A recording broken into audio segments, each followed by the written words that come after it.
So good morning all of you, and again welcome back to my channel.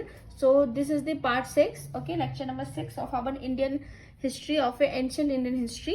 So आज हम लोग देखेंगे कि सिंधु घाटी सभ्यता that is IVC culture, IVC civilisation का संक्षिप्त परिचय हम लोग समझेंगे। सिंधु घाटी सभ्यता भारत के प्रागैतिहासिक काल का एक महत्वपूर्ण हिस्सा थी और यह कांस्य युग मतलब ब्रॉन्ज एज, ओके, मतलब कांस्य युग ब्रॉन्ज एज से इनका क्या होता है संबंधित माना जाता है। यह विश्व की सबसे विकसित प्राचीन सभ्यताओं में से एक थी, राइट। तो इस सभ्यता के बारे में सबसे पहले कौन बोले थे? 1826 में चार्ल्स मैनसन ने, ओके, जानकारी देती है कि इनके बाद 1834 में अलेक्जेंडर वॉक्स में भी देते हैं, फिर 1853 टू 1854 में अलेक्जेंडर कनिंगम देते हैं, एंड 1921 में डे राम साहनी देते हैं, 1922 में Banerjee started excavating Mohenjodaro, okay. So सिंधु घाटी सभ्यता को एक उन्नत नगरीय सभ्यता माना जाता है। उन्नत मतलब बहुत ही ज्यादा विकसित, ओके।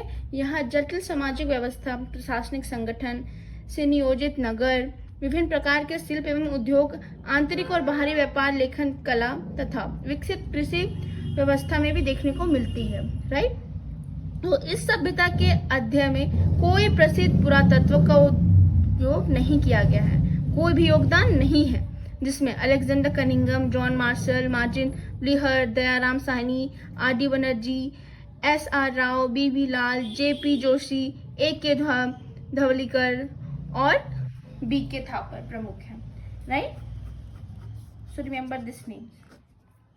नाउ ध्यान देने वाली बात यह है इसमें कि इस सभ्यता को केवल सिंधु घाटी सभ्यता ही नहीं बोलते हैं, बल्कि हड़प्पा सभ्यता तथा सिंधु सरस्वती सभ्यता भी इसे कहे जाते हैं, ओके। इस नाम से भी नहीं जाना जाता सिंधु सरस्वती सभ्यता, क्योंकि इसे अधिकांश स्थल सिंधु और सरस्वती नदी तंत्र के आसपास पाए गए, okay. So that's all for today's video. So एक लाइन तुम लोग याद रखना कि सिंधु घाटी सभ्यता कांस्य युग की एक विकसित नगरीय सभ्यता थी। किस युग की? कांस्य युग की। तो जिसकी खोज और खुदाई में दयाराम साहनी, आर डी बनर्जी और जॉन मार्शल का महत्वपूर्ण योगदान रहा है, okay. So that's all for today's video. Thank you so much for watching and go and revise this video. So have a nice day.